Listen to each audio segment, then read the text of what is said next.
The Tribal Rebellions. This video is brought to you by Unacademy in association with GyanCentral.com. Now, through the 19th and the 20th centuries, tribal groups in different parts of the country rebelled against the changes in laws, the restriction on their practices, and the new taxes they had to pay. And of course, the exploitation by the traders and the moneylenders. So, it all started with the Coals when they rebelled in the year 1831 to 1832. The Santhals then arose into revolt in the year 1855. Then came the Bastar tribe rebellion, which occurred in 1910. The Warli revolt in Maharashtra, which happened in 1940. Now, the movement that Birsa led was one such movement. Now, do you people remember the story I told you in the previous video about a man named Birsa? Now, Birsa or Birsa Munda was born in the mid 1870s. Now, he was the son of a poor father. He grew up around the forests of Bohonda. So, they were extremely poor, alright. So, faced by this poverty, his father was forced to move from place to place looking for work.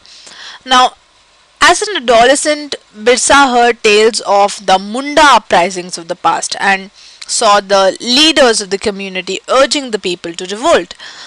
Now, these people talked of the golden age when the Mundas had been free of the oppression of Dikus or outsiders, and said that there would be a time when the ancestral right of the community would be restored. Now, they saw themselves as the descendants of the original settlers of the region, fighting for their land and reminding people of the need to win back their kingdom. Now, Birsa also went to the local missionary school and listened to the sermons of the missionaries. There too he heard they said that it was possible for the Mundas to attain the kingdom of heaven and regain their lost rights. But this would be possible if they became good Christians and gave up their bad practices. Later, Birsa also spent some time in the company of a prominent Vaishnav preacher who influenced him to wear the sacred thread and began to value the importance of purity. So, Birsa was deeply influenced by many of the ideas he came in touch with in his growing up years. His movement was aimed at reforming tribal society. In fact, he urged the Mundas to give up drinking liquor, clean their village, and stop believing in witchcraft and sorcery. But we must remember that Birsa also turned against the missionaries and Hindu landlords. He saw them as outside forces that were ruining the Mundas' way of life. So in 1895, Birsa urged his followers to recover their glorious past. He talked of golden age in the past, a Satyug or the age of truth, when the Mundas lived a good life, constructed embankments, tapped natural springs, planted trees and orchids, practiced cultivation, and did some such activities to earn their living. They did not kill their brethren and relatives, they lived honestly. Birsa also wanted people to once again work on their land, settle down, and cultivate their fields. What worried the British officials most was the political aim of the Birsa movement, for it wanted to drive out missionaries, moneylenders, Hindu landlords, and the government, and set up a Munda Raj with the Birsa at its head. Now, the movement identified all those forces as the cause of the misery of the Mundas. They said that the land policies of the British were destroying their traditional land system. Hindu landlords and moneylenders were taking advantage of them. So, as the movement spread, the British officials decided to act.